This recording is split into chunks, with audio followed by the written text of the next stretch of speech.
Hello everyone. तो आज हम लोग करेंगे किंगडम फंगी। तो आगे मैंने किंगडम मोनेरा और किंगडम प्रोटिस्टा करा दिया है और उसके क्वेश्चंस भी करा दिए जो कि प्रैक्टिस क्वेश्चंस करके आपको मिल जाएंगे। ठीक है, तो किंगडम फंगी शुरू करते हैं। The fungi consist unicellular kingdom of heterotrophic organism. मतलब इसमें unique kingdom of heterotrophic organism. ठीक है, तो ये जो होते हैं किंगडम फंगी वो दूसरे पे डिपेंडेंट होते हैं। दे show a great diversity in morphology. Morphology मतलब एक्सटर्नल अपीयरेंस। तो इनकी जो एक्सटर्नल अपीयरेंस है उसमें हमें बहुत ज़्यादा विविधता देखने को मिलती है। You must have seen fungus on a moist bread and rotten fruits. आपने कई फ्रूट्स और ब्रेड पे फंगिस को जमते हुए देखा होगा। वाइट कलर की या फिर ग्रीन कलर की जम जाती है। The common mushroom you eat and toadstools are also fungi. जो हम मशरूम खाते हैं वो भी एक फंगी है। White spots seen on mustard leaves are due to parasitic fungi. जो मस्टर्ड सीड पे वाइट जो डिपॉजिट हो जाता है वो पैरासाइटिक फंगस होती है। Some unicellular fungis. अब यहाँ पे थोड़े सी यूनिसेल्युलर फंगी के नाम बता दिए गए हैं जो कि है yeast use to making bread and beer और ब्रेड बनाने में ईस्ट का इस्तेमाल किया जाता है। Other fungi cause disease in plant and animal. और जो बाकी फंगी होती है वो प्लांट और एनिमल में डिजीज फैलाती है। जैसे कि wheat rust causing Puccinia is an important example. ये बहुत ही इम्पोर्टेंट एग्जाम्पल है। जो है ना वीट रस्ट कॉजिंग मतलब वीट रस्ट जो एक डिजीज है उसे फैलाने वाले का नाम है Puccinia fungi.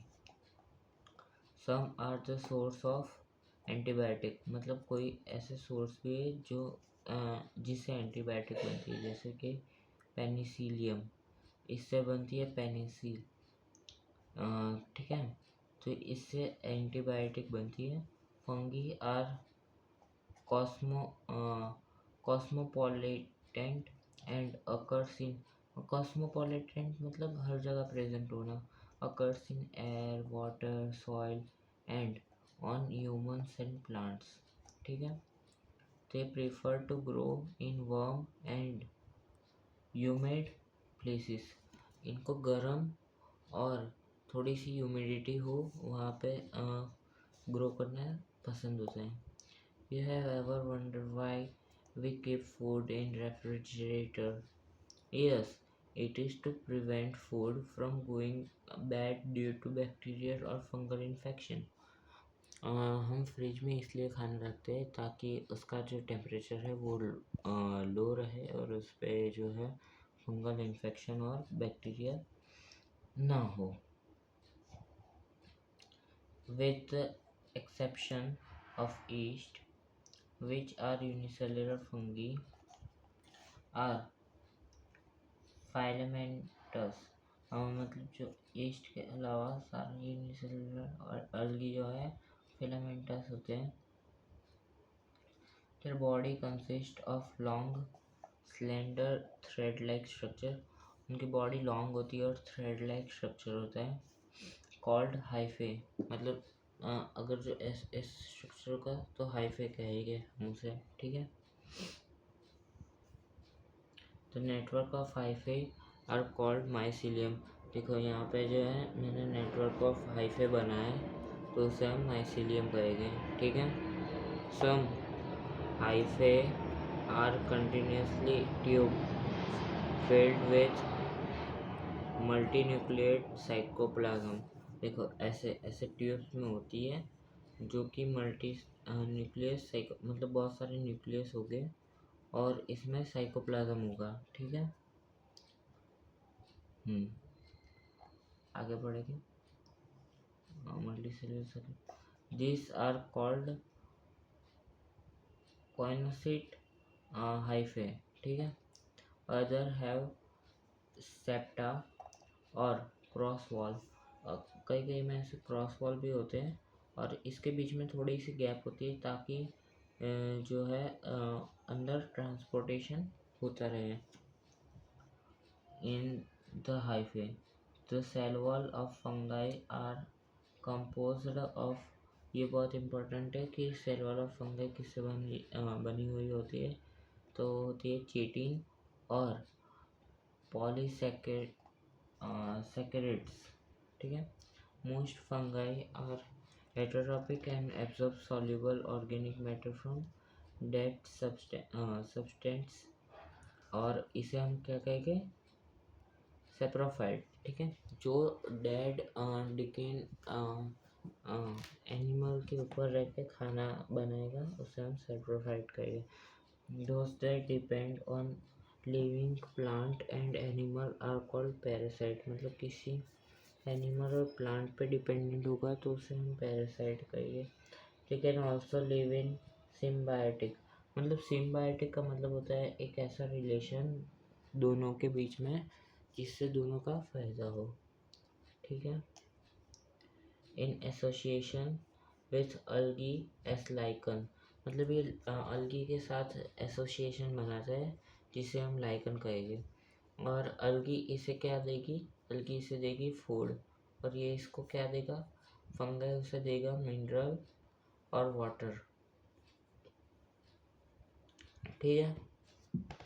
And with roots of higher plants as mycorrhiza. ठीक है। बहुत सारे हायर प्लांट्स के रूट्स में भी ये रहता है जो कि इसे शेल्टर देते हैं और ये इसको मिनरल और वाटर देते हैं।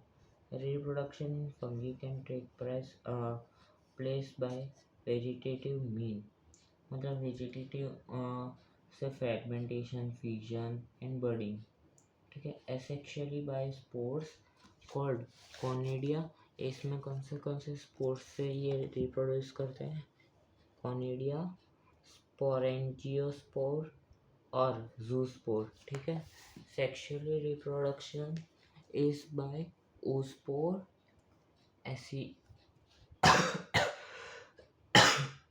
Asiospore and Basidiospore. The various spores are produced in distinct structure called fruiting body। मतलब ये जो spores जहाँ से प्रोड्यूस होते हैं उसे हम कहेंगे fruiting body। The sexual cycle involves the following 3 step.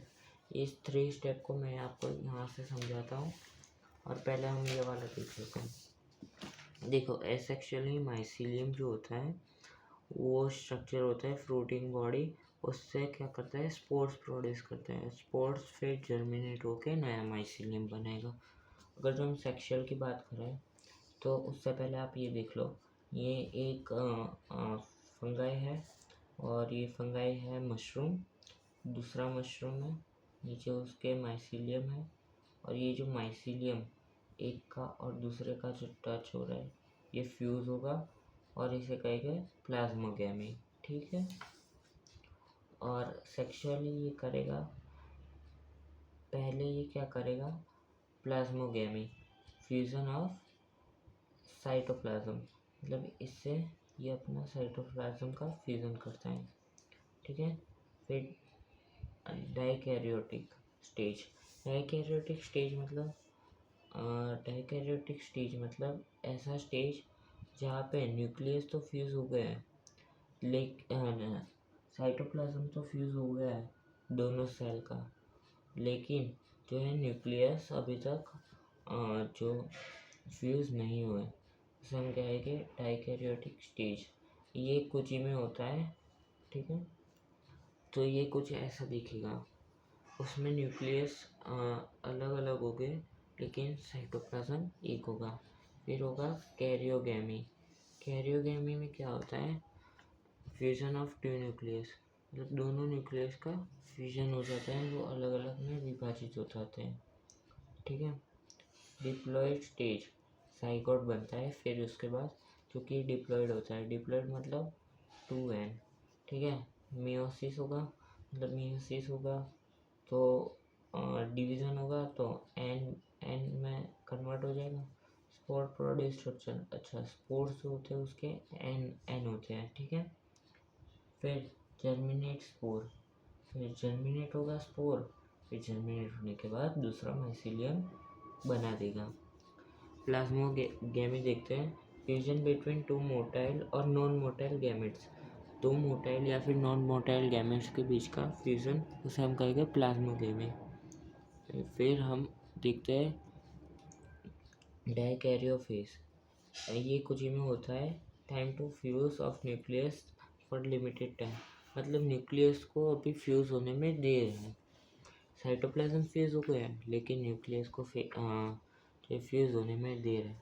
Karyogamy, karyogamy में फ्यूजन ऑफ टू न्यूक्लियस, ये दो अलग अलग थे, इसका फ्यूजन हो गया, हमने देखा कि साइटोप्लाज्म जो है फ्यूज हो गया लेकिन न्यूक्लियस नहीं आ, फिर ये फिर से ऐसे बना लेगा दो अलग अलग।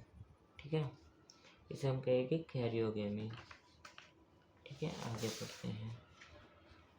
Fusion of protoplasm between two motile और non motile gametes called plasmogamy. ठीक है। Fusion of two nucleus called karyogamy और meiosis in zygote resulting in haploid spore। ठीक है, ये सब हमने देख लिया है। पहले ये जो है डिप्लॉयड होता है, फिर मियोसिस होके हैप्लॉइड हो जाता है। When a fungus reproduce sexually, two haploid hyphae of competitive mating type come together and fuse। हमने जैसे कि यहाँ देखा, जो है दो हाइफे आके फ्यूज करेंगे और साइटोप्लाज्म को जो है वो अपना एक्सचेंज करेंगे, फ्यूज करेंगे। In some fungi the fusion of two haploid cells immediately resulting in diploid cell 2n। मतलब कई फंगाइस में जो है वो जो टू हैप्लॉइड सेल होते हैं वो इमिडिएटली क्या करते हैं, डिप्लॉइड सेल को रिजल्ट देते हैं। मतलब दो हैप्लॉइड मतलब n+n होगा तो वो 2n को ऐसे दर्शाएगा। ठीक है। However, in other fungi, ascomycetes and basidiomycetes, ये जो दो एग्जांपल है एस्कोमाइसाइट्स और बेसिडियोमाइसाइट, इनमें ही जो है हमें ये वाला फेस देखने को मिलता है डाइकैरियोफेज, मतलब फ्यूजन ऑफ साइटोप्लाज्म हो गया लेकिन न्यूक्लियस का फ्यूजन होना बाकी है। एन इंटरवल डाइकैरियोटिक स्टेज, हाँ जैसे कि मैंने बताया वही है। Such a condition is called dikaryon. The phase is called dikaryon phase of fungus. Later, the parental nucleus fuse and cell become diploid। मतलब जो पेरेंट के न्यूक्लियस है वो फ्यूज हो जाते हैं और जो सेल है फिर से डिप्लॉयड मतलब 2n बन जाएगी। तो fungi forms fruiting bodies, fruiting body क्या करती थी, स्पोर्स को प्रोड्यूस करती थी, इन विच रिडक्शन डिवीजन अकर, मतलब रिडक्शन डिवीजन मतलब meiosis occur, leading to formation of haploid spore, मतलब एंड स्पोर का फॉर्मेशन यहाँ पे होगा। तो मॉर्फोलॉजी मतलब outer appearance of the mycelium, mode of spores formation and floating bodies from the basis for the division of the kingdom into various classes। ठीक है। तो ये जो है इसके मद्देनज़र रखते हुए इन सबको वेरियस क्लासेस में रखा गया है। तो आगे का हम दूसरे पार्ट में करेंगे किंगडम फंगाई। ठीक है, तो थैंक यू फॉर वॉचिंग।